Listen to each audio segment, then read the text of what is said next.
Hello friends, अस्सलाम वालेकुम और वेलकम टू ओपन टीवी।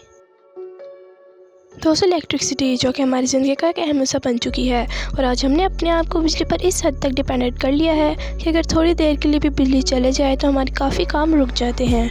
यहाँ तक कि हमारे mobiles, laptops, computers, light, fans बिजली की मदद से ही चल पाते हैं और हीटिंग, कूलिंग, रेफ्रिजरेटिंग, मशीनरी और जैसी कई चीज़ें जिनको चलाने के लिए बिजली का इस्तेमाल किया जाता है। अब मैं और आप बिजली का इतना यूज़ तो कर रहे हैं, लेकिन क्या आप जानते हैं कि बिजली को प्रोड्यूस कैसे किया जाता है और कैसे आपके घर में आ रही इलेक्ट्रिक वायर्स में करंट पहुंचता है? चलिए जानते हैं तमाम सवालों के जवाब।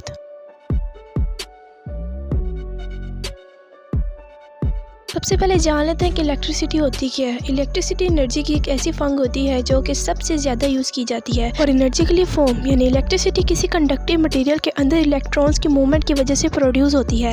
इलेक्ट्रिसिटी हमारी नेचर में फ्रीली अवेलेबल नहीं होती, इसलिए इलेक्ट्रिसिटी को प्रोड्यूस किया जाता है। इलेक्ट्रिसिटी को प्रोड्यूस करने के लिए एनर्जी की किसी दूसरी फॉर्म को इलेक्ट्रिसिटी में कन्वर्ट किया जाता है और जिस जगह में इलेक्ट्रिसिटी को प्रोड्यूस किया जाता है उसे पावर स्टेशन या पावर प्लांट कहते हैं। चलिए अब जानते हैं कि इलेक्ट्रिसिटी को प्रोड्यूस कैसे किया जाता है। इलेक्ट्रिसिटी जनरेशन यानी बिजली को पैदा करने के लिए कुछ फंडामेंटल प्रिंसिपल हैं।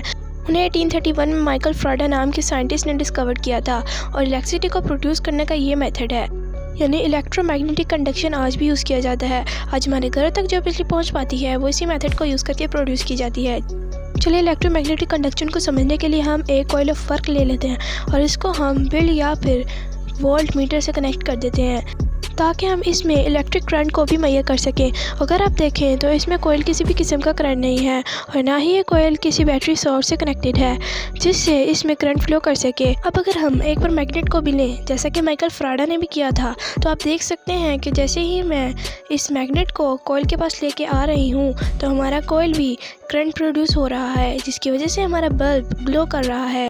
लेकिन जब दोबारा से मैं मैग्नेट को मूव करती हूँ तो कोयल भी फिर से करंट प्रोड्यूस करता है। अब दरअसल होता कुछ यूँ है कि हमारे मैग्नेट के गिर्द मैग्नेटिक फील्ड प्रेजेंट होती है। अगर आप मैग्नेट के गिर्द मैग्नेटिक फील्ड लाइंस को देखें तो वो कुछ इस तरह से दिखती हैं जो कि नॉर्थ से साउथ की तरफ जा रही होती हैं।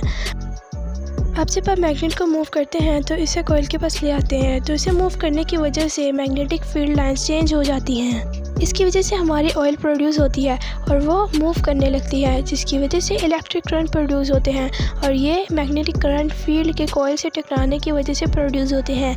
अगर हम कोयल को मैग्नेट के पास लाकर रख दें, आप देख सकते हैं कि हमारा कोयल में किसी किस्म का करंट प्रोड्यूस नहीं हो रहा, लेकिन फील्ड मैग्नेटिक को भी अभी भी मौजूद है। इसलिए हमें ये पता चलता है कि कोयल में करंट को प्रोड्यूस करने के लिए मैग्नेट का मूव करना या फिर मैग्नेटिक फील्ड का चेंज होना ज़रूरी है। अब ये जो सारा प्रोसेस है इसे Fords law of electromagnetic conduction कहते हैं। चलिए अब जानते हैं कि इसी प्रोसेस को यूज़ करते हुए इलेक्ट्रिसिटी को बड़े स्केल पर कैसे प्रोड्यूस किया जाता है। जैसे कि हम आपको पहले ही बता चुके हैं कि इलेक्ट्रिसिटी प्रोड्यूस करने के लिए एनर्जी की दूसरी फॉर्म को इलेक्ट्रिसिटी में कन्वर्ट किया जाता है। इस काम के लिए टरबाइन का यूज़ किया जाता है। हमारी ज़मीन पर जितने भी कमर्शियल इलेक्ट्रिकल पावर है वो ऑलमोस्ट टरबाइन की मदद से प्रोड्यूस किए जाते हैं, जो किसी भी फ्लूइड की फ्लो की मदद से सिग्नल्स को एक्सट्रैक्ट करती है। और वो फ्लूइड को ऐसा भी हो सकता है जैसे कि वाटर या स्टीम लगाना। फ्लूइड के फ्लो की वजह से टरबाइन रोटेट कर दी जाती है और जनरेटर ड्राइव करने लगती है। जनरेटर इलेक्ट्रोमैग्नेटिक कंडक्शन का यूज़ करते हुए मैकेनिकल एनर्जी में कन्वर्ट कर दिया जाता है।